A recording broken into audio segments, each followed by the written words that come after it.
Back students.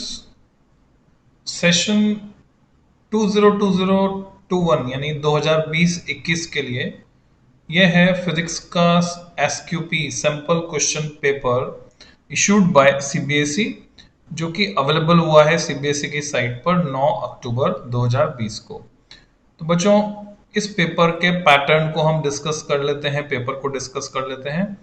70 number का ये paper है, क्योंकि 30 नंबर प्रैक्टिकल के होंगे। 3 घंटे में आपको पूरा करना है। जनरल इंस्ट्रक्शंस हैं। All questions are compulsory. There are 33 questions in all. तो टोटल जो है हमारे पास यहाँ पर 33 क्वेश्चंस हैं। This question paper has 5 sections. 5 section में इसको डिवाइड किया गया है। पहला जो है वो section A, then section B, C, D, and finally section E. So there are 5 sections. Section A contains 10 very short answer questions. 10 सवाल है बच्चों। वेरी शॉर्ट आंसर क्वेश्चन, ये जैसे पहले आया करते थे। पिछले साल सिर्फ 5 आए थे और उससे पिछले साल ये पहले शुरू के क्वेश्चन आया करते थे। और भी पहले जाएं तो सिर्फ 5 क्वेश्चन ऐसे आते थे वेरी शॉर्ट आंसर के। 4 असर्शन रीजन टाइप हैं। 4 असर्शन रीजनिंग एमसीक्यू, ये नया इंट्रोड्यूस हुआ है। 1 mark each, this is new. अभी तक फिजिक्स में असर्शन रीजन बोर्ड में नहीं पूछे गए बच्चों। ये तो है सेक्शन ए में। तो सेक्शन ए में कुल मिलाकर 10 और 4 14 सवाल। Section B has 2 case based questions. जैसे लास्ट ईयर केमिस्ट्री में आए थे केस बेस्ड क्वेश्चंस, यानी कि पैराग्राफ वाले क्वेश्चन। 4 मार्क्स ईच, 2 हैं तो 2 सवाल ये हुए और हर एक 4-4 नंबर के, यानी 8 नंबर का कंटेंट ये। तो 14 और 8 अभी देख लेंगे मार्क्स का डिस्ट्रीब्यूशन भी। ये हो गया 22 नंबर। इसके बाद और आगे चलते हैं। Section C. सेक्शन सी में जो है 9 short answer questions are there. 9 सवाल हैं जो कि शॉर्ट आंसर क्वेश्चंस हैं, जिनमें से हर एक 2 नंबर का है। तो सवाल 9 और जुड़ गए, यानी 14 सवाल ये थे, 2 ये थे, और अब 9 सवाल और जुड़ गए इसमें, +9। और कितने नंबर का? हर एक 2 नंबर का। तो यहीं पे अगर मैं वेटेज लिखता जाऊं, 14, 2 4 जा 8, 9 2 जा 18। तो इस तरह से ये चल रहा है। तो 9 सवाल आएंगे बच्चों 2 नंबर के। Section D contains 5 short answer question of 3 marks. Okay, section D में 5 3 नंबर के। तो 5 3 नंबर के, तो वो मैं लिख देता हूं। 5 सवाल 3 नंबर के, 15 नंबर का कंटेंट ये हो गया। Section E contains 3 long answer. ये पुराना पैटर्न है बच्चों, जैसे पहले आया करते थे। सेक्शन ई में 3 लॉन्ग आंसर 5-5 नंबर के, तो बिल्कुल वैसे ही हैं, यानी 3 सवाल 5 नंबर के, 15 नंबर का कंटेंट ये। तो अगर मैं चेक करूं, 15 15 30, 30 40 और 48, 48 ये हो गया। 48 में 22 और जोड़ दो, तो 48 में 22 हो गया 70 मार्क्स। तो 70 मार्क का ये कंटेंट। क्वेश्चन यहां से चेक कर लेते हैं हम। 14 15 16, 16 एंड 9 25, 25 एंड 5 30, एंड ये 3 33 क्वेश्चंस। तो ये है पूरी कहानी। तो अब अगर इसमें देखा जाए ऑब्जेक्टिव क्वेश्चंस कितने हो गए बच्चों, अगर हम असर्शन रीजन को ऑब्जेक्टिव माने तो कुल मिला के 16 सवाल हो गए।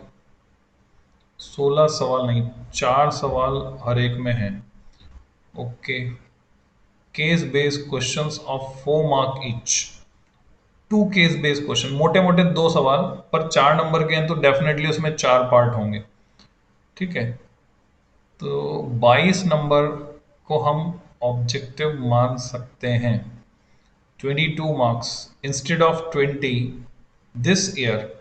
इस साल 22 नंबर का कंटेंट जो है वो ऑब्जेक्टिव है फिजिक्स के पेपर में, ऐसा आप समझ सकते हैं या मान सकते हैं। सो आगे देखते हैं सेक्शन ए, किस तरह के सवाल हैं डिस्कस करते हैं। इस पे मैं अपना कमेंट दूंगा। All questions are compulsory in case of internal choices, attempt any one of them. Internal choices रहेंगे बच्चों, जैसा कहा गया था 33%।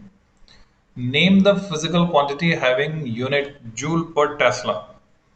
तो साथ साथ सॉल्व भी करते चलते हैं। जूल पर टेस्ला, तो जूल में किसको नापते हैं, टेस्ला में किसको नापते हैं, आपको आइडिया होना चाहिए। जूल पर टेस्ला मेरे नोट्स में अवेलेबल है, पढ़ाने के दौरान मैंने बताया भी आपको बच्चों। ये होता है मैग्नेटिक डाइपोल मोमेंट। ठीक है, मैग्नेटिक डाइपोल मोमेंट, उसको हम एक तो नापते हैं एम्पियर मीटर स्क्वायर में, दूसरा हम इसको नाप सकते हैं जूल पर टेस्ला में।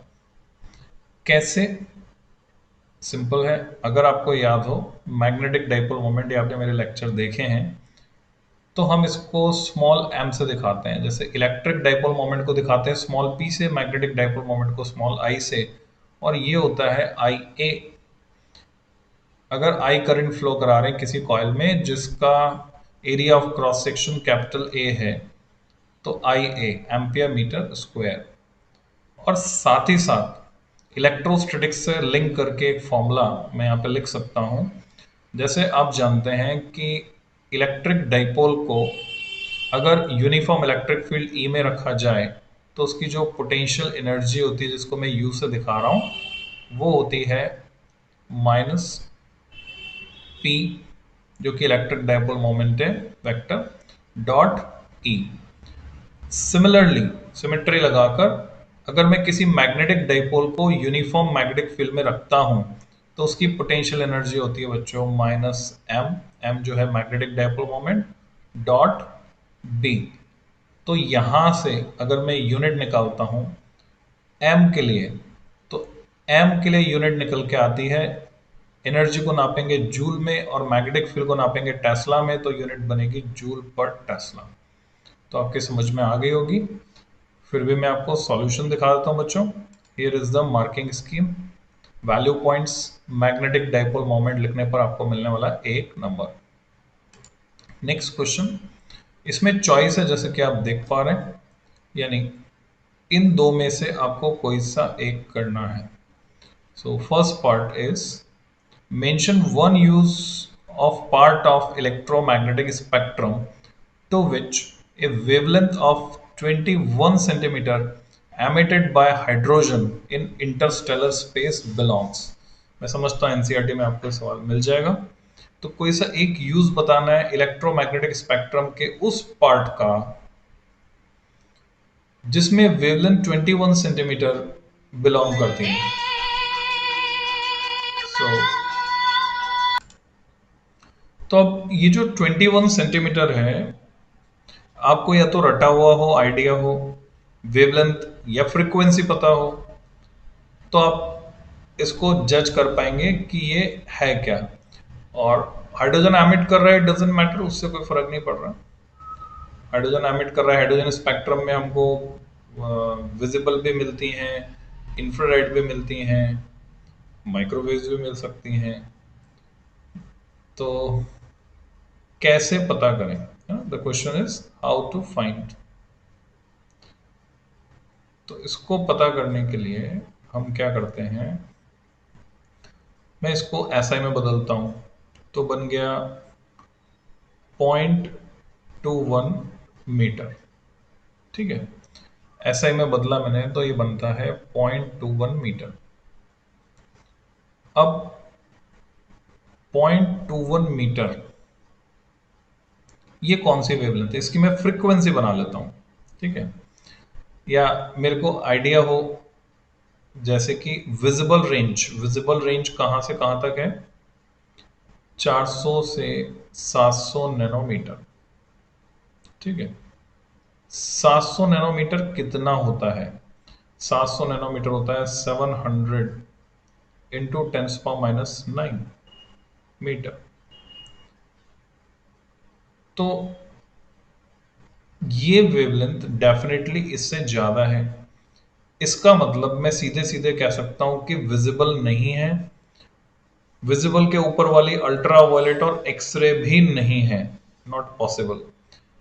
इंफ्रारेड जस्ट पास में आ रही है, वो नहीं हो सकती। ठीक है, अब इंफ्रारेड से नीचे जाते हैं तो दो बचती है, माइक्रो एंड रेडियो वेव। अब मुझे अगर माइक्रो और रेडियो की वेवलेंथ याद है तो अच्छी बात है। जैसे आपने कभी रेडियो पे सुना हो कि हम इतने मीटर बैंड पर बोल रहे हैं, इट मींस इतने मीटर बैंड, इतनी कभी फ्रीक्वेंसी भी बोलते हैं, कई बार बोलते हैं मीटर बैंड से बोल रहे हैं। जो उद्घोषिका उद्घोषिका होती है रेडियो में, वो इसका मतलब रेडियो वेव्स मीटर के ऑर्डर की होती है और ये सेंटीमीटर है। यानी रेडियो वेव से हायर फ्रीक्वेंसी है और लोअर वेवलेंथ है।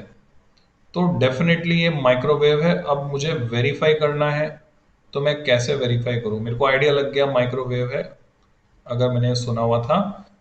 अब मेरे को जो है फ्रीक्वेंसी पता है। सपोज जैसे रेडियो में फ्रीक्वेंसी पता है, आप सुनते हैं एफएम सुनते हैं, तो एफएम में आप जानते हैं 92.7 मेगाहर्ट्ज है ना, 102 मेगाहर्ट्ज, अलग अलग स्टेशन। तो हम आसानी के लिए क्या कर लेते हैं, 100 मेगाहर्ट्ज पकड़ के चलते हैं। ठीक है, 100 मेगाहर्ट्ज ये फ्रीक्वेंसी मैंने पकड़ी। देखो बच्चों, एंजॉय करते हुए समझना है हमको, इसमें जल्दी का कोई काम नहीं है। आप जिसको जल्दी हो गया और नहीं फटाफट फटाफट, तो पीडीएफ अवेलेबल है, डाउनलोड करो देख लो। मैं तरीका सिखाऊंगा आपको, how to reach the answer, what may be different methods of obtaining answer, और समझ के हम एंजॉय करते हुए चलेंगे। तो जिसके पास टाइम की कमी हो वो पीडीएफ यूज करो। ठीक है, मेरे वेबसाइट पे अवेलेबल है physicsgyan.com पे, और सीबीएसई की वेबसाइट पे अवेलेबल है। देखने का तरीका मैंने बता दिया, डाउनलोड करने का तरीका डिफरेंट वीडियो। सो अब आ गए मुद्दे पे, 100 मेगाहर्ट्ज। मुझे इससे इसकी वेवलेंथ निकालनी है। हम जानते हैं lambda equal to C by nu, लिख सकता हूँ, क्योंकि सी होता है न्यू लैम्डा, जहाँ पे न्यू फ्रीक्वेंसी है। अब सी कितना है? Speed of light 3 into 10⁸। अच्छा, न्यू मुझे पता है 100 मेगा हर्ट्स, मेगा मेगा मतलब 10⁶। तो इससे अब मुझे वेवलेंथ मिलने वाली है। तो देखो, 6 ये है, 2 ये है, 6 और 2 8, ये तो खत्म हो गए। ठीक, 8 पावर खत्म। तो वेवलेंथ क्या मिलती है मुझे? 3 मीटर। 3 मीटर वेवलेंथ मिलती है। किसकी? रेडियो वेव की। This is radio wave. तो इससे कम जो होगी, ये तो कम है ना, 21 सेंटीमीटर, क्योंकि ये तो मैंने हाईएस्ट ले लिया रेडियो वेव का। इससे ऊपर टेलीविजन आएगा। टेलीविजन अगर आपको याद हो तो 100 से 200 मेगाहर्ट्स इन जनरल, और 892 तक जाते हैं। या 900 मेगाहर्ट्स में बात करूं, ये याद होना चाहिए बच्चों आपको, 900 मेगाहर्ट्स। क्यों याद होना चाहिए, ऐसे समझो। आपको पता है कि आपका जो मोबाइल फोन है, वो मोबाइल फोन किस फ्रीक्वेंसी पे काम कर रहा है? तो एक चैप्टर सिलेबस में हुआ करता था कम्युनिकेशन सिस्टम्स, जो हटे हुए 2 साल हो गए हैं। तो कम्युनिकेशन सिस्टम्स में ये सारी फ्रीक्वेंसी रेंज हम पढ़ते थे। तो 900 मेगाहर्ट्ज इस फ्रीक्वेंसी रेंज पे आपको मोबाइल काम कर रहा है। मोबाइल के डब्बे पे कहीं ना कहीं लिखा होगा, उसके साथ जो उसका मैनुअल आता है उसमें लिखा रहता है, उस छोटी सी किताब में, बुकलेट में। तो 900 मेगाहर्ट्ज अगर यहाँ कैलकुलेट करूँ तो यहाँ आ जाएगा 900। 900 आ जाएगा तो 3/9। 3/9 कितना हो जाएगा बच्चों? 3/9 होगा 1/3। 1/3 कितना हो जाएगा? 0.3। 0.3 मीटर। 0.3 मीटर कितना हो जाएगा? ये लगभग इसमें पहुंच जाएगा। तो ये वो बाउंड्री है जहां पर रेडियो से हम माइक्रो में जाते हैं। आपको पता होना चाहिए कि आजकल ये सारे जो सिग्नल है मेगा हर्ट्स से जैसे गीगा हर्ट्स में हम जाएंगे, ये 900 मेगा हर्ट्स को क्या लिख सकता हूँ मैं, 0.9 गीगा हर्ट्स लिख सकता हूँ मैं इसको। तो 0.9 giga hertz just just boundary line है। तो यहाँ से वेरीफाई होता है कि ये है माइक्रोवेव। अब आपको क्या करना था यहाँ पर, क्या आपको माइक्रोवेव लिखना था? गौर कीजिए क्वेश्चन पे, क्वेश्चन में क्या पूछा है। क्वेश्चन में पूछा है मेंशन वन यूज, एक यूज बताना है of part of electromagnetic spectrum to which a wavelength of belongs 21 centimetre belongs. आपको ये नहीं बताना किसको बिलोंग करता है, यानी अगर आपने माइक्रोवेव आंसर लिख दिया तो एक्चुअल में वो पूछा नहीं गया है, उसके आपको मार्क्स नहीं मिलने वाले, आपको तो एक यूज बताना पड़ेगा माइक्रोवेव का। तो माइक्रोवेव का यूज आप लिख सकते हैं in microwave oven for cooking and warming the food, खाना पकाने के लिए, खाना गर्म करने के लिए। और नहीं तो आप लिख सकते हैं फॉर सिग्नल ट्रांसमिशन, वहां पर भी माइक्रोवेव काम आ रही है, लॉन्ग डिस्टेंस सिग्नल ट्रांसमिशन में हम यूज करते हैं माइक्रोवेव को। तो आप माइक्रोवेव का ये यूज भी लिख सकते हैं। माइक्रोवेव के और भी यूजेस हैं, signal transmission, long distance signal transmission और माइक्रोवेव ओवन के अलावा। पर आपको वही यूज लिखने चाहिए जो कि एनसीईआरटी बुक में अवेलेबल है, जिससे कि कॉपी चेक करने वाले एग्जामिनर फैमिलियर हों। सो यूज लिखने के नंबर है बच्चों। अब देखते हैं इसका सॉल्यूशन जो मार्किंग स्कीम में प्रोवाइड किया गया है। तो यहां लिखा हुआ है any one use of microwaves, तो यूज लिखने के नंबर है, ये आप समझ लीजिए। Let's get back to the second part of the question और पार्ट ऑफ द क्वेश्चन। तो और पार्ट में बोला है give the ratio of velocity, so you have to find the ratio. आपको वेलोसिटी का रेशियो बताना है of the two light waves of wavelength 4000 angstrom and 8000 angstrom traveling in vacuum, जो कि वैक्यूम में ट्रेवल कर रही हैं, ऐसी दो लाइट वेव्स, उनकी वेलोसिटी का रेशियो। तो जहां वर्ड आ गया वैक्यूम, अब आपके दिमाग की बत्ती जल जानी चाहिए, चाहे आपने मेंटोज ना खाई हो। वैक्यूम में सभी electromagnetic waves EMW same speed से चलती हैं। दैट्स वाई द रेशियो या तो 1 लिखिए, नहीं तो लिखिए 1:1। कुछ बच्चे लिख देंगे सेम, तो बात नहीं बनेगी, ठीक है। सेम ओके है, पर परफेक्ट आंसर नहीं है। So it is suggested you must write 1:1, जैसा कि मार्किंग स्कीम में भी दिया है। नेक्स्ट क्वेश्चन पे चलते हैं बच्चों, क्वेश्चन नंबर 3। An electron. अब ये जो सारे वर्ड हैं, जैसे वर्ड एक तो फैमिलियर साउंड करने चाहिए, है ना, इतनी पढ़ाई करो मजे से, है ना, आनंद लेकर इतनी पढ़ाई करो बच्चों कि क्वेश्चन में आने वाला एक एक शब्द आपके दिमाग में एक इमेज क्रिएट कर दे, यानी उसका एक फोटो बन जाना चाहिए। भले ही हमने इलेक्ट्रॉन को नहीं देखा, पर हमारे दिमाग में उसकी एक इमेज होनी चाहिए, उसकी सारी प्रॉपर्टीज एसोसिएट होकर। So an electron with charge -e, उसके पास चार्ज -e, वो तो हमें पता ही है, and mass m travels at a speed v speed से चल रहा है in a plane perpendicular to magnetic field, magnetic field के परपेंडिकुलर चल रहा है, जिसका मैग्नीट्यूड है b मैग्नेटिक फील्ड के परपेंडिकुलर चल रहा है। तो हम जानते हैं कौन सा formula, magnetic Lorentz force Fm equal to, अब इलेक्ट्रॉन के लिए अगर मुझे लिखना है तो E times V cross B होता है, और ये माइनस आ जाएगा तो अपोजिट डायरेक्शन में जाएगा, ठीक है। मैथमेटिकली इसको मैं साइमल्टेनियसली दिमाग में चला सकता हूँ या कॉपी पे लिख के देख सकता हूँ, जिससे कि बिल्कुल सही से आंसर में निकाल सकूं। Follows a circular path of radius R, okay है, हम जानते भी हैं, अगर आपको फॉर्मूला रटा हुआ हो mv² r equal to QV भी जब हम करते तो r हमें मिलता है mv/QB, जहां पर Q हो जाएगा E के बराबर, यानी electronic charge in A time t।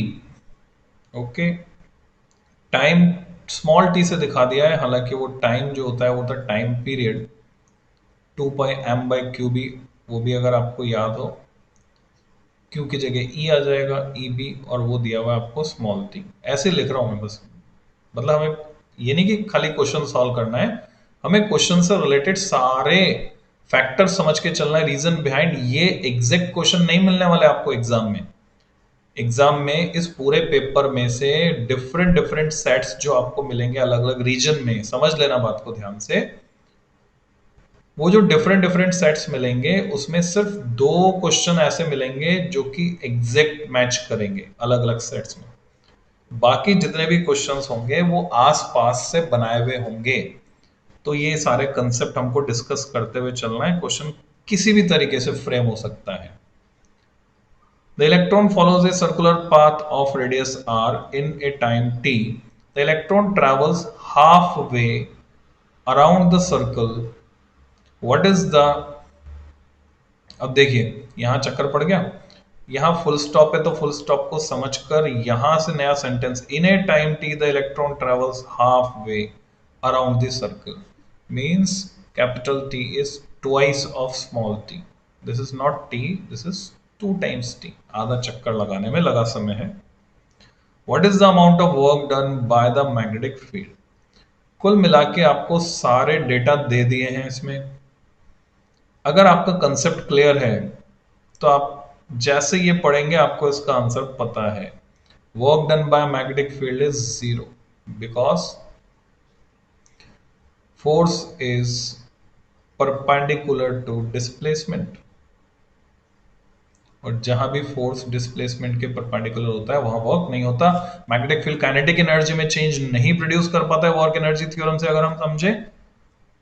अब ये सारे डेटा जो है डमी डेटा है, यानी इतनी इतनी बात जो हम घूमे उसका इसके आंसर से कोई लेना देना नहीं। तो आपको क्या लिखना है आंसर में, सिंपली 0। बस आंसर में इतना से लिख के आना है, उससे ज्यादा कुछ नहीं। देखते हैं मार्किंग स्कीम में, सिंपली 0, बस उसके 1 नंबर मिले। 0 क्यों है नहीं पूछा है बच्चों, जब तक यहां पर एक वर्ड नहीं जोड़ दें। हो सकता है क्वेश्चन जब आपको मिले यहां पर लिखा हुआ हो जस्टिफाई, जैसे ये वर्ड आ गया justify, now you have to give the justification along with the formula applicable. Okay, so justification तब देना है जब पूछा जाए, जब तक नहीं पूछा गया है आपको कुछ नहीं लिखना है। You have to write simply 0। Next question, question number 4, a solenoid with n loops of wire. तो एक सोलेनॉइड है जिसमें वायर के n लूप्स हैं, है ना। डेटा को समझते हुए चलते हैं। Tightly wrapped around an iron core, iron core पे लपेटा गया है। इस कैरिंग इलेक्ट्रिक करंट आई, ठीक है, करंट आई वो कैरी कर रही है। If the current through this solenoid is reduce to half, आधा कर देते हैं। अब गौर कीजिए बच्चों, ये जानबूझ के ऐसा किया जाता है क्वेश्चन में कि कुछ डेटा तो नंबर की फॉर्म में, यानी वो लेटर्स दिख रहे हैं आपको और वो हाईलाइट भी किया उन्होंने, बोल्ड लेटर्स में दिया है इसको, पर कुछ डेटा रनिंग में आ जाता है और लैंग्वेज में आ जाता है। ये हाफ भी डेटा है, ये समझना है आपको। Then what change would you expect in inductance L of the solenoid. सीधे सीधे आपको सोलेनॉइड के इंडक्टेंस का फॉर्मूला आना चाहिए। क्या आपको सोलेनॉइड के इंडक्टेंस का फॉर्मूला आता है? इसका डेरिवेशन आता है बच्चों 2 नंबर में, आपने किया होगा तो आपको याद होगा, म्यू 0 म्यू आर टाइम्स उसकी टर्म्स में आता है। तो उसमें छोटा एन आता है, बड़ा एन आता है, और हम उसको कन्वर्ट भी कर सकते हैं in terms of small N या in terms of capital N.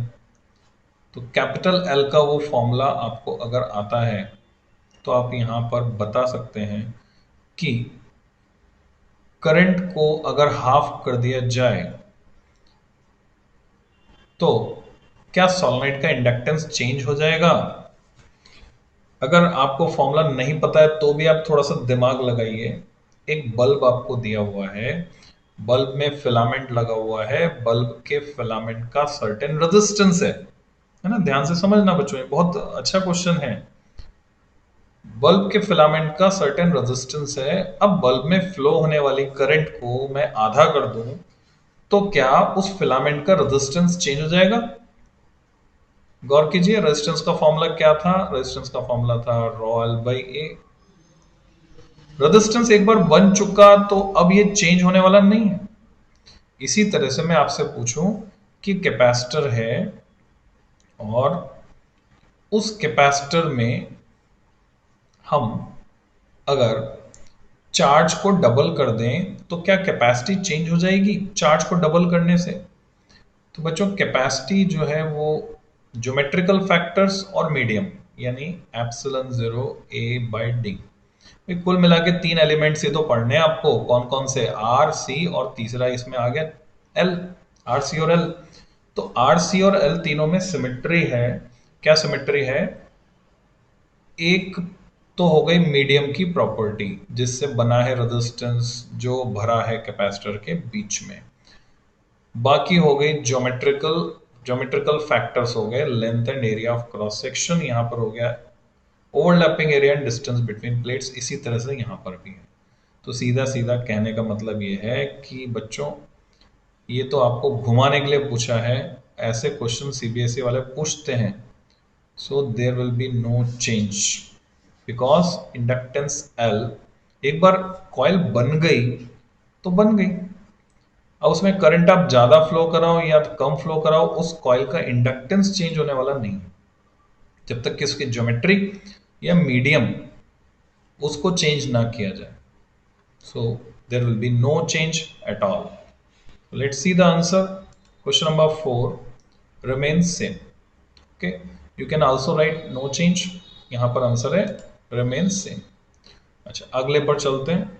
यानी ऑप्शन है यहां पर, दोनों में से कोई सा एक करना था हमको। और an alternating current from a source is given by, alternating current जो है I equal to, I think it is I0 होना चाहिए। मैं इसका मैंने इसको क्या कन्वर्ट किया है, तो पीडीएफ भी देख लेते हैं ना। पीडीएफ में कहीं I0 हो, वर्ड में कन्वर्ट किया है तो कन्वर्ट तो नहीं हो गया, देख लेते हैं। Okay, here it is. Okay, 10 ही है बच्चों, ठीक है। सो 10 साइन 314t, पाई से 100 times. What is the effective value of current and frequency of the source? एक तो आपको इफेक्टिव वैल्यू निकालनी है, तो आपको आइडिया होना चाहिए आपसे क्या पूछ रहे हैं, आरएमएस वैल्यू। तो अब यहाँ पेज क्या है, यहाँ फाइन डिटेल क्या है? आरएमएस डायरेक्ट नहीं बोले, अब बोले इफेक्टिव वैल्यू। अब जिन बच्चों को यही नहीं पता होगा कि इफेक्टिव वैल्यू आरएमएस वैल्यू को ही कहते हैं, इसका एक और नाम है, वो भी ध्यान में रखिए बच्चों। मैंने लेक्चर में डिस्कस किया हुआ है, तीनों नाम लिखवाए हैं। वर्चुअल वैल्यू, आइदर वर्चुअल और इफेक्टिव और आरएमएस वैल्यू, वो हमको निकालनी है। तो आपको पता है ये कौन सी होती है, पीक होती है। पीक और आरएमएस में रिलेशन आपको पता है। पीक और आरएमएस में जो रिलेशन होता है वो होता है I R M S equal to peak value, जिसको मैं I0 से दिखा रहा हूं, upon √2। This is the relation. तो सिंपली 10/√2, 10/√2 ये हो जाएगा आरएमएस वैल्यू। और फ्रीक्वेंसी यहां से निकलेगी, इसको हम इक्वेट करेंगे ओमेगा से। ओमेगा यानी 2π/t लिखूं या 2π लिखूं, बात एक ही है ना। कैसे? 2π/T, 1/t is time period, उसका reciprocal frequency. So what we get, इसको मैंने इससे कंपेयर किया, तो ये 314 के बराबर है। अब हम जानते हैं पाई से 314 कितने टाइम्स कट रहा है, 100 टाइम्स। 100 टाइम्स कट गया तो न्यू कितना आ गया बच्चों, न्यू आ गया 50। तो frequency is 50 hertz simply. And अब ये I0/√2 जो था, यानी 10/√2 आप लिखो तो भी आपको नंबर तो मिल जाएंगे, पर लॉजिकल नहीं है ना। थोड़ा ये लगता है कि आपको ये वैल्यूज रटी होनी चाहिए। √2 1.414, √3 1.732 होता है, तो 1/√2 और 1/√3 की वैल्यू भी रटी होनी चाहिए। 1/√2 इज 0.707। तो 0.707 को जैसे मैं 10 से मल्टीप्लाई करूंगा तो व्हाट आई विल गेट, 70.7, और मैं यूनिट के साथ लिखूंगा बच्चों, जब भी लिखेंगे यूनिट के साथ, ampere. So current is 70.7। Oh sorry, मैंने गलत कर दिया, मैं चेक कर इसको सही कर देता हूँ, 10 ही है तो 0.7 था, तो 7.07, 7.07 ampere, this will be the current. तो current is 7.07 ampere and frequency is 50 hertz. अच्छा सवाल है। So here are the answers. यहाँ पर हमारे पास है 7.707। बच्चों मिसप्रिंट है, करेक्शन कर लो। 0.707 मुझे अच्छे से याद है, 1/√2 होता है। So here it is misprint, it should be corrected.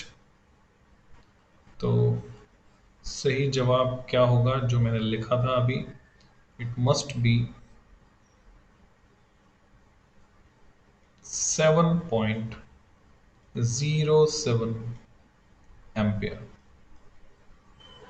तो ये करेक्शन है, 50 hertz is okay. Next question पे चलते हैं।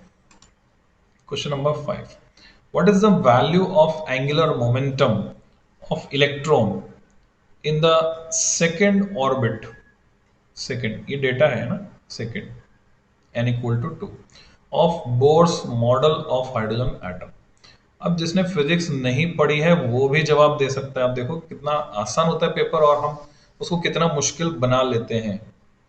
Angular momentum M V R equal to N H upon 2 pi, ये सब जानते हैं, केमिस्ट्री में भी पढ़ते हैं, फिजिक्स में भी पढ़ते हैं। तो जब जैसे मैं एन यहाँ पे 2 डालूंगा तो 2h/2 पाई, 2h/2 पाई मतलब h/पाई। So either you may write h/pi or you may write 2h/2 pi. So the answer is h/2 पाई यहाँ लिखा हुआ है, तो क्या गलती हमसे हो गई? Let's check, verify it.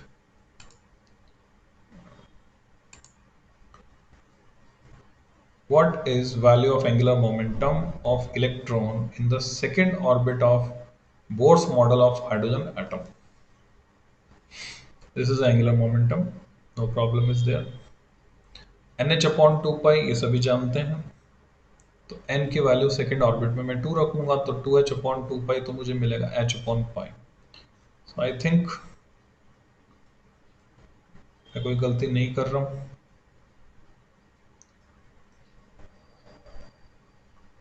Second orbit n is orbit के लिए है, सो अगेन देयर में बी स्प्रिंट। बच्चों सैंपल पेपर में कई बार गलतियां आती हैं, तो अगर मैं गलत हूं तो आप कमेंट करके बताना मेरे को कहां पर मैं मिस्टेक कर रहा हूं। मेरे हिसाब से ये होना चाहिए h/पाई।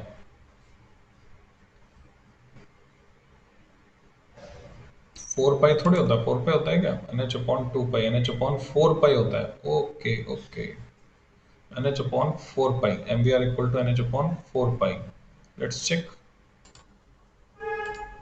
अब बच्चों जैसे मुझे कंफ्यूजन हुआ, अगर आपको कंफ्यूजन हो जाए तो आप क्या करेंगे, है ना? ये मैंने एक सिचुएशन यहां पर डाली। So in case of confusion what we should do, हमारे पास कोई अल्टरनेट मेथड होना चाहिए टू वेरीफाई। तो इसके अगर मूल में, इसकी जड़ में हम जाएं, बोर्ड ने जो पॉस्टुलेट दिया था उसको प्रूव किया था, अगर आपको पता हो तो डी ब्रोगली ने उसका एक्सप्लेनेशन दिया था। और डी ब्रोगली ने क्या बोला था? डी ब्रोगली ने बोला था कि इलेक्ट्रॉन सिर्फ उन्हीं ऑर्बिट में चक्कर लगा सकता है जिसमें पूरी पूरी वेवलेंथ आ रही हो, यानी 2 पाई r सरकमफ्रेंस किसके बराबर होना चाहिए? एन लैम्डा के बराबर। अब यहां पर अगर मैं r की वैल्यू डाल देता हूं, अब r की वैल्यू कहां से आएगी इन टर्म्स ऑफ, यानी h और पाई ये कहां से आएंगे? एक्चुअल में M V R N h/2 pi मुझे प्रूव करना, तो लैम्डा नहीं है, तो लैम्डा की वैल्यू डाल देता हूं मैं यहाँ पे। So what is value of lambda? तो हम जानते हैं E equal to H nu, ठीक है? Nu is frequency and nu frequency C by lambda भी यूज भी किया था हमने, अब देख रहे हैं ये सेम फॉर्मूला वापस काम में आ रहा है, nu equal to C by lambda, it becomes S C by lambda, तो lambda equal to S C by E, ये हमको मिल रहा है, lambda equal to S C by E. और यहाँ पे आर तो है, उसकी बजाय मैं lambda equal to H by P use कर लेता हूँ, है ना, जितने भी फॉर्मूले में जानता हूँ, क्योंकि ये सही नहीं बैठा। और जो मैं अप्रोच बता रहा हूँ आपको, मैं आपके पॉइंट ऑफ व्यू से सोचकर, मान लो कमजोर से कमजोर बच्चा है पर बेसिक जानता है फिजिक्स के, तो कैसे कैसे हम अप्रोच कर सकते हैं इस क्वेश्चन को। पहला अप्रोच, कंफ्यूजन क्रिएट हुआ कि एच अपॉन 4 पाई है या एच अपॉन 2 पाई है। अब उस कंफ्यूजन में उसको क्लियर करने के लिए एक तरीका, हम बुक देख सकते हैं, बुक अवेलेबल नहीं है एग्जाम में तो बुक नहीं देख सकते, ओपन बुक टेस्ट तो है नहीं, तो एग्जाम में क्या करेंगे, और रिलेटेड रिलेशन निकालने की कोशिश करेंगे हम। तो मैंने रिलेटेड रिलेशन निकाला, मैंने लैम्डा को लिखा H upon P, so it becomes 2 pi R, क्योंकि ये सूटेबल लग रहा है, लैम्डा की जगह एच अपॉन पी। पी को क्या लिख सकता हूँ, एम वी, तो ये हुआ N H upon M V. अब एम वी को मैं आर के साथ ले जाता हूँ, एम वी आर इधर चले गया, और मुझे मिल रहा है एन एच अपॉन 2 पाई। क्या होता है जब हम किताब में या स्टैंडर्ड मटेरियल में कुछ गलती देखते हैं, तो हमें लगता है कहीं हम ही तो गलत नहीं है ना, हमारा आत्मविश्वास डगमगा जाता है, ऐसा होता है बच्चों। तो अब क्लियर कट आप यहाँ देख पा रहे हैं कि ये एन एच अपॉन 2 पाई है ना, वेरीफाई हो गया, किससे, डी ब्रोगली ने यही डिराइव करके दिया था। तो जब ये एन एच अपॉन 2 पाई है, इसका मतलब सीधे सीधे ये मतलब है कि हमें करेक्शन लगाना पड़ेगा, इसका जो सॉल्यूशन इन्होंने दिया है, दैट सॉल्यूशन इज इनकरेक्ट। मैं इसको मिटाता हूँ क्योंकि अगला क्वेश्चन भी तो सॉल्व करना है, वहां पहुंच गए हम तो उसकी बाउंड्री में। सो लगातार 2 क्वेश्चन में करेक्शन बनता है, क्वेश्चन नंबर 4 के और वाले पार्ट में जो मैंने किया है यहाँ पर 7.07, और क्वेश्चन नंबर 5 में यहाँ पर भी करेक्शन बनता है, must be H upon pi only. Okay, next question पे चलते हैं बच्चों, question number 6, in a photo electric experiment. Okay, photo electric experiment, दिमाग में तुरंत से इमेज आनी चाहिए, फोटो इलेक्ट्रिक एक्सपेरिमेंट क्या होता है उसमें, कुछ टर्म्स आपके दिमाग में घूम जानी चाहिए, जैसे कि work function, the potential required to stop the, यानी stopping potential, ejection of electron from cathode is 4 volt, 4 volt लगा दिया जाए नेगेटिव में, निरोधी विभव स्टॉपिंग पोटेंशियल, तो इलेक्ट्रॉन इजेक्शन रुक जाता है। बच्चों मैं हिंदी में अलग बना दूंगा, है ना, और अंग्रेजी, प्योर अंग्रेजी में अलग बना दूंगा, है ना, मैं पूरा दिन बैठ के यही करूंगा, वीडियो बनाता रहूंगा, ठीक है। तो जो प्योर इंग्लिश वाले हैं वो प्योर इंग्लिश वाला देख लेना, जो प्योर हिंदी वाले हैं वो प्योर हिंदी वाला देख लेना। What is the value of maximum, और जिसको ये समझ में आ रहा है अच्छी बात है, what is the value of maximum kinetic energy of emitted photo electrons. तो सीधे सीधे आपको या तो आइंस्टीन फोटो इलेक्ट्रिक इक्वेशन पता हो, या आपको पता हो कि ई वी जीरो ही बराबर होता है half M V max square के, क्योंकि आइंस्टीन फोटो इलेक्ट्रिक इक्वेशन में इंटरचेंजेबली हम इसको यूज करते हैं, जहां पे half M V max square आना, वहां ई वी जीरो यूज करते हैं। तो ई वी जीरो और वी जीरो में डिफरेंस किसका है, सिर्फ ई का ही तो है। अगर मैंने ई लगा दिया तो ये इलेक्ट्रॉन वोल्ट में कन्वर्ट हो जाएगा, और वो half M V max square है, तो simply it is 4 electron volt, तो correct answer is 4 electron volt. हाँ, अगर क्वेश्चन में ऐसा होता है बच्चों, कई बार क्वेश्चन में बोलते हैं calculate your answer in joule, अब जूल में कैलकुलेट करना है तो इलेक्ट्रॉन वोल्ट को आप जूल में बदल दोगे, 1 electron volt is 1.6 into 10⁻19 joule, तो जूल में आ जाएगा answer. So answer number 6 is 4 electron volt. Okay, next question पे चलते हैं बच्चों, question number 7, in decay of free neutron. ये बहुत इंपॉर्टेंट कंसेप्ट है, कंपटीशन पॉइंट ऑफ व्यू से भी इंपॉर्टेंट है, फ्री न्यूट्रॉन का डिके। ऐसे फ्री प्रोटॉन का डीके नहीं बोलेंगे, प्रोटॉन का डीके बोलेंगे, क्योंकि प्रोटॉन रहेगा न्यूक्लियस के अंदर, फ्री नहीं होता। न्यूट्रॉन फिर भी फ्रीली अवेलेबल होता है, इसकी हाफ लाइफ 12 सेकेंड ऐसे कुछ होती है। ओके, तो डीके ऑफ फ्री न्यूट्रॉन, तो दिमाग में ये इक्वेशन आ जानी चाहिए आपके। N01 ब्रेक होता है, पॉली ने दी थी बच्चों। न्यूट्रॉन टूटता है, एक प्रोटॉन बनता है P11। अब ये वन को कैंसिल कौन करेगा, तो बच्चों ये निकलता है एक इलेक्ट्रॉन साथ में -10। तो ये बैलेंस हो गया, पर एनर्जी बैलेंस नहीं हुई, क्योंकि ये जो इलेक्ट्रॉन जिसको हम कहते हैं बीटा पार्टिकल, ये beta particle different different energy लेकर निकलते हैं। और इसका जो ग्राफ है आपको 11th क्लास की बुक में मिलेगा बच्चों, कि बीटा पार्टिकल का एनर्जी स्पेक्ट्रम कंटिन्यूस होता है, मैक्सवेलियन डिस्ट्रीब्यूशन जिसको हम बोलते हैं, गॉसियन डिस्ट्रीब्यूशन बोलते हैं, वैसा ग्राफ। और उसका रीजन पॉली ने एक्सप्लेन किया था कि साथ में निकलता है एंटी न्यूट्रिनो, और एंटी न्यूट्रिनो और बीटा पार्टिकल के बीच में ही सिंबल एंटी न्यूट्रिनो। एनर्जी की शेयरिंग होती है in all proportions. So in decay of free neutron name the elementary particle, उसका नाम बताना है खाली आपको, emitted along with proton and electron in nuclear reaction. तो एनर्जी तो यही शेयर करके बैलेंस करता है। तो ये कौन निकल रहा है, एंटी न्यूट्रिनो निकल रहा है, ये रहा एंटी न्यूट्रिनो। अब हो सकता है कि एक सेट में ये पूछें, दूसरे सेट में डीके ऑफ बाउंड प्रोटॉन लिख सकते हैं, खाली प्रोटॉन लिख सकते हैं, पर प्रोटॉन का डीके जब होता है तो उससे रिलेटेड पूछ सकते हैं। ठीक है, अब क्या हुआ, दो बच्चे पास में बैठ के एग्जाम अटेम्प्ट कर रहे हैं, है ना। पास में बैठ के एग्जाम अटेम्प्ट कर रहे हैं। इस बार हुआ ना, आपने अगर गौर किया हो तो एलन से जो रैंक आई जेई एडवांस में, तो वो रैंक लगी हुई है, पास पास पास पास, जैसे तो पास में बैठ के एग्जाम किया हो।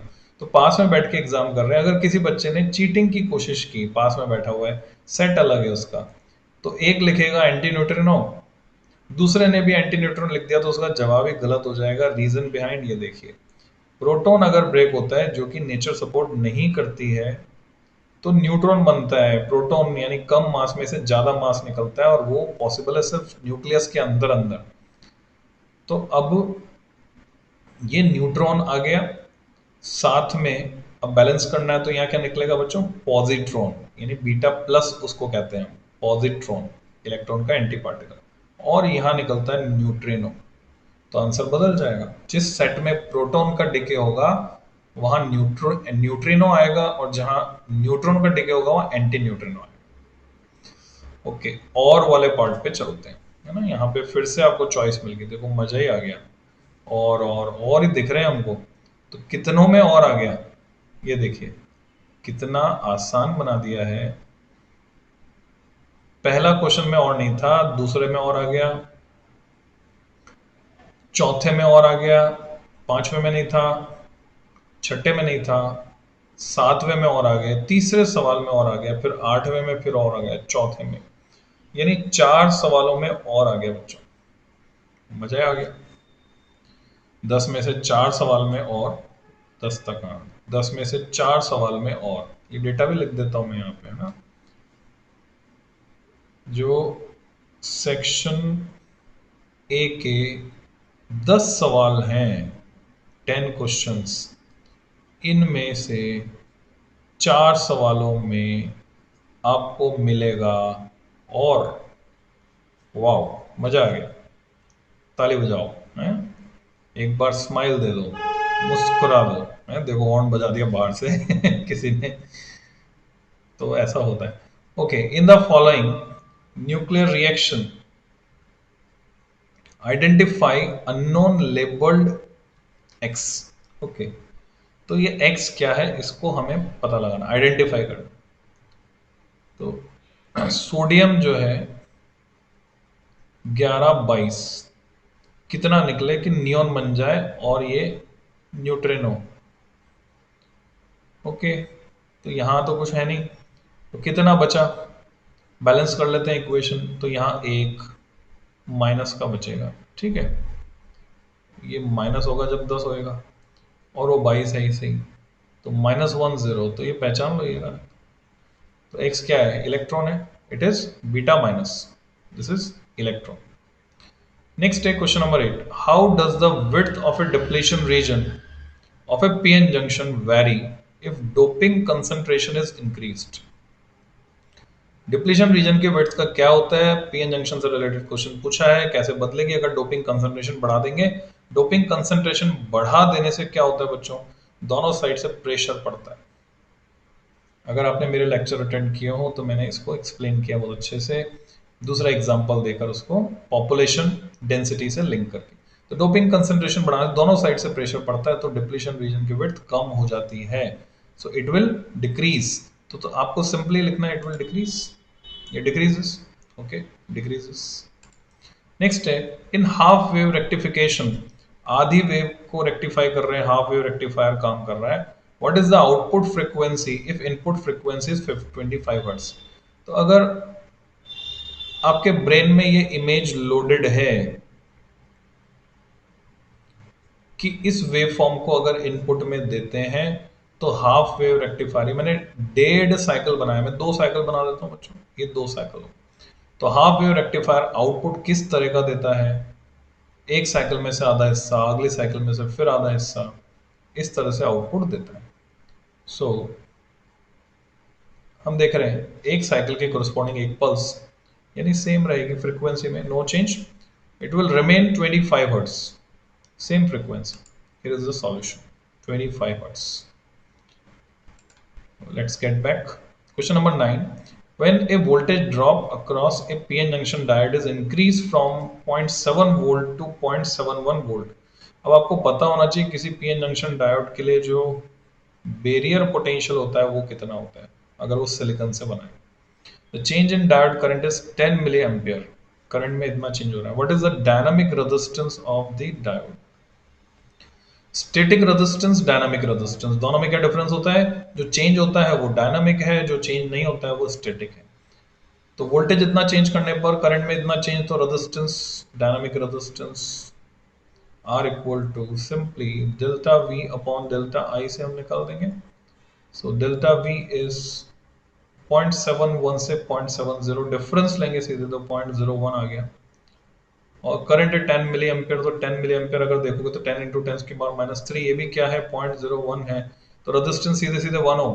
बच्चों बोर्ड में जब भी न्यूमेरिकल कैलकुलेशन आती है वो इतनी इजी आती है, ठीक है। So correct answer is dynamic resistance is 1 ohm. Okay, next question, question number 10. Which specially fabricated PN junction diode is used for detecting light intensity? तो कहां कहां लगा हुआ है बताओ घर में? कैमरा में लगा हुआ है, आपके मोबाइल कैमरा में फोटो डायोड, वो लाइट डिटेक्ट करके तो आपकी फोटो लेता है, तो इट इज फोटो डायोड। तो correct answer is photo diode. तो 10th में आपको जो आंसर लिखना है बच्चों वो लिखना है फोटो डायोड। तो इतना आसान रहा हमारा ये 10 सवालों का सफर, और कोई जल्दी नहीं है, बहुत टाइमली सीबीएसई ने हमें ये सैंपल पेपर अवेलेबल करा दिया है। तो बच्चों आपको क्या करना है, अब इससे रिलेटेड जितने भी तरह के और क्वेश्चंस बन सकते हैं आप फ्रेम कीजिए क्वेश्चन, मैं तो आपके लिए फ्रेम कर ही दूंगा, और उनके अच्छे से प्रैक्टिस कीजिए, इसके कई सेट्स हम बना डालेंगे। तो मिलते हैं अगले वीडियो में बचे हुए क्वेश्चंस के साथ। Happy learning.